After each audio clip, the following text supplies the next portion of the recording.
আজকে সংস্কার নির্বাচন এই কথাগুলো সাধারণভাবে অনেক বেশি উচ্চারিত।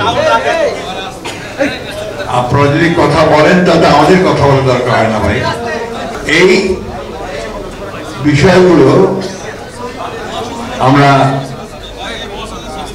মনে করি যে সকলের উচিত হবে, সকল রাজনৈতিক দল গোষ্ঠী সকলের দায়িত্ব হবে অত্যন্ত ধৈর্যের সঙ্গে সমস্যাগুলোর আলোচনার মাধ্যমে সমাধান করা।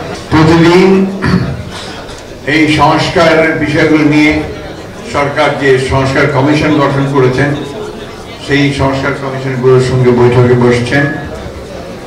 আমরা আমাদের প্রস্তাবগুলো দিয়েছি। আমরা বিশ্বাস করি যে একটা আলোচনার মাধ্যমে একটা সত্যিকার অর্থেই সকলের কাছে গ্রহণযোগ্য একটা সমাধান বেরিয়ে আসবে এবং আমরা খুব অল্প সময়ের মধ্যেই জনগণের প্রতিনিধিত্ব আমরা পাবো নির্বাচনের মধ্যে।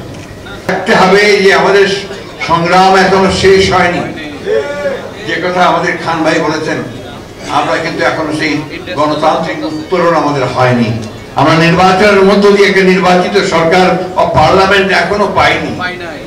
পেয়েছি কি না? সেই জন্য আমাদেরকে অত্যন্ত সাবধানতার সঙ্গে, দৃঢ়তার সঙ্গে, সচেতনতার সঙ্গে আমাদেরকে কিন্তু কাজ করতে হবে। দলকে আরো সুদৃঢ় করতে হবে, সংগঠনকে আরো শক্তিশালী করতে হবে।